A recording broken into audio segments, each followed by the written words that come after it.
tibia here.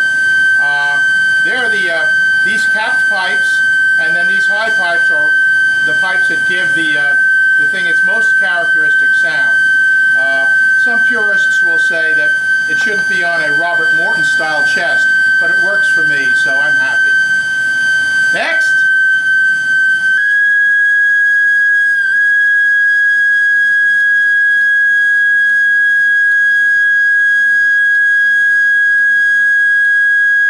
Next. Hello, my name is Brother Rob Leahy. I'm here on the staff at Chaminade High School in Mineola, New York. And what we would like to show to you today is a little bit of a taste of the theater pipe organ that we have installed here in our auditorium. First, a little history. Back in 1978, I had always wanted a pipe organ in our auditorium, but there was none to be found, and the only one that I could get was a tracker organ, which would not fit in the auditorium because the keyboard has to be right below the pipes. Well, in 1978, I was very lucky because while I was trying to figure out how to get an organ, a young boy was coming into the school, and his father had a special treat in store for me. So let me introduce to you Dr. Bob Atkins. Well, I discovered a theater that was down in the South Shore, Queens Village Theater. They had a pipe organ they hadn't used since the silent movie days. So I was able to make an arrangement with the owner. So during the summer of '78, we took the pipes out one by one, carried them along, drove them along Jericho Turnpike, put them in the basement here. Then the following summer, the whole crew of brothers, there was one brother that helped with the electrical work. Two of the brothers built chambers in the balcony, and it was a real family effort, you might say. And finally, we got it installed and playing. I should tell you that we actually had a third member of our founding crew who unfortunately has passed away, Mr. Ken Ladner. And he had a lot of the organ technical understanding that I did not have. The one thing I was good at was carpentry work. And the one thing Bob was good at was doing very detailed work that no one else liked to do. So between the three of us, we were able to do pretty well. I worked figuring out how we would get the chambers created, because essentially we did not have pipe chambers in the auditorium. And Bob, with Ken's tutelage, started to work on repairing and restoring the chests and the pipes and all the different things that belong to a theater organ. And so then finally I think it was in June of 1980, in June of 1980, we finally got the organ to play, and it just happened to be the 50th anniversary of the school, so we had a little dedication concert, and it's been going strong ever since with some renovations, but it's you may even be able to hear it in the background now as we speak. Every pipe organ has to have a blower, and this is the blower for our organ. It's not the original blower, which came originally from the Queens Village Theater. That was for a 3-manual 11-rank organ.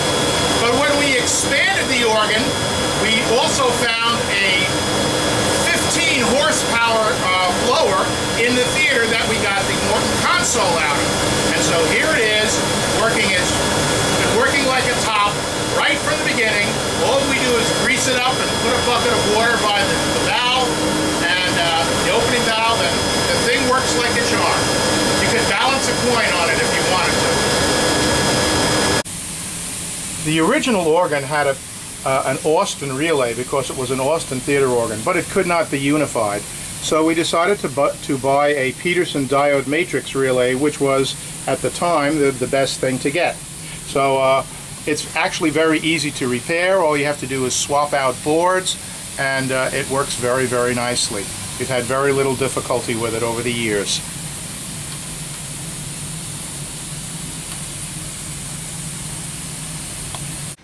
We're seated here at the console of the Chaminade theater pipe organ. This is a 3-manual 15-rank organ. It started its life as a 3-manual 11-rank organ when it was taken from the Queens Village Theater. It was an Austin theater organ, and although the sounds of the pipes were quite good, we could not get much of a tremulant out of it. So we eventually wound up getting this beautiful instrument from the RKO Keiths in Richmond Hill. But as beautiful as it looks now, back then it looked terrible. It was missing so many parts. The scroll top was completely gone. The knee panel was missing. There was no back to the organ. There were no foot pedals to the organ. There was no music rack. There was very little except the guts of the organ itself. So we had a lot of woodworking to do, but fortunately we have a good wood shop, and we have fine materials, and we were able to create an organ console that looks pretty good by comparison to what it looked before, which was covered with junk and candy and all sorts of things.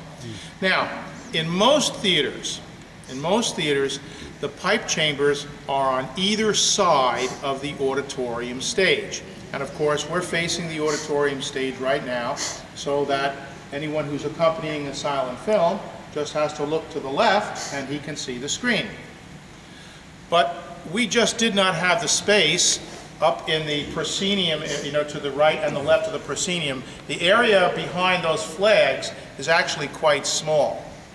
So as a consequence, we decided that we would put the pipes in the back of the auditorium, but up in the balcony. So we're going all the way to the back and up, about 100 or so feet away from this side, and even longer from the other side.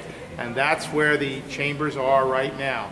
We had to take out 16 seats from each side of the auditorium balcony, and we could not get rid of the steps in the balcony because the seats were on steps. So the chamber is a rather unusual one, since it does not have a flat floor.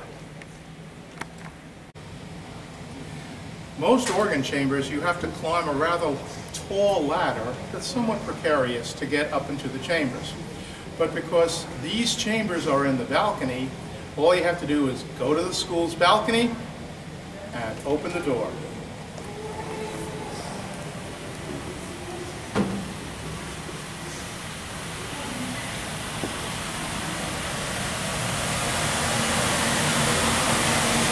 Now this is the solo chamber. In the solo chamber, we have all sorts of ranks, usually the more colorful ranks of the organ, as well as the various toys and drums and sleigh bells and maracas and all the different horses' hoofs and things of that nature. In this chamber we have an oboe horn, a Wurlitzer concert flute, strings and string celeste, violin and violin celeste. We have Robert Morton Canora. We have a Wurlitzer Vox Humana, and up on top we have a Wurlitzer Tibia Clausa. Behind them, which you can't see too easily here because it's dark in the chambers, we have the Robert Morton post horn, which you can see there. One pipe is out of the hole, but of course we're having some difficulty with it. But that's the loudest rank in the organ, right there. We also have, of course, in here, xylophones, glockenspiels, cathedral chimes, and we have an unusual bass flute, which is an extension of the concert flute, and the Wurlitzer tibia. How can that be? Well, these bass pipes are called polyphones. They were created by the Link Organ Company of upstate New York, and they were donated to Chaminade by Richard Loderhose. They have two different places where wind goes up through the wind sheet. So one of them is small and creates the sound for the concert flute Borden, and the one that is bigger creates the 16-foot tibia sound for the Wurlitzer tibia. You can see here the front of 6 of the polyphone pipes. You'll notice there is a flexible tube that goes in the front. That's for the soft Borden sound. And then you can see coming out from the base of the pipe is a rather thick wooden foot, which is for the tibia clausa sound. They have completely different wind sheets, and that creates Two completely different sounds. In fact, you can get 3 sounds if you put both of them on together. Here we are in the main chamber of the Chaminade Theater pipe organ. We have 7 ranks in here: diapason, a harmonic tuba, a solo scale Barton tibia on 15 inches of wind. Over here we have an Austin gamba, an Austin orchestral oboe, and an Austin clarinet. Finally, we have a box in the box over there behind the whole thing. Very compact box for money. Here we have the 16-foot extensions for the harmonic tuba, which is an Austin reed. Okay, we actually had to have them remitered for here because these particular parts had to be shorter because of the ceiling. We have an air conditioning duct up above which could not be compromised. You're probably getting the idea now that this organ is a little bit of a hodgepodge because we've had to do all sorts of trying around and fixing and getting pieces from here and from there. But the thing works really well. I mean, there's certainly more things I'd like to do to fix it up, but it's really a fine instrument and it has a great ensemble sound. Right now, I'm standing in the balcony with my back to the auditorium proper, but between the 2 chambers. You can see how far away the console is from here. There's just a little time delay, but it's not that significant. Most artists have not had any trouble dealing with that little traveling of the sound issue. We use this organ for a number of different things. We used to have all of our student body masses in here, our liturgies, and so the organ was used along with guitars and basses and all sorts of other instruments to create a very nice sound. Since that time, we've moved our masses to a much bigger venue, which unfortunately does not have an organ, but we still use the organ here for, especially for school shows. We use them for silent films. We occasionally use them for training purposes as well. And so you can see that we're sort of getting set up for a silent film tonight. And we regularly have them about twice a year. So you're more than welcome to give the school a call. We're in the phone book, CHAMINADE, and you can find us pretty easily there. Thank you very much.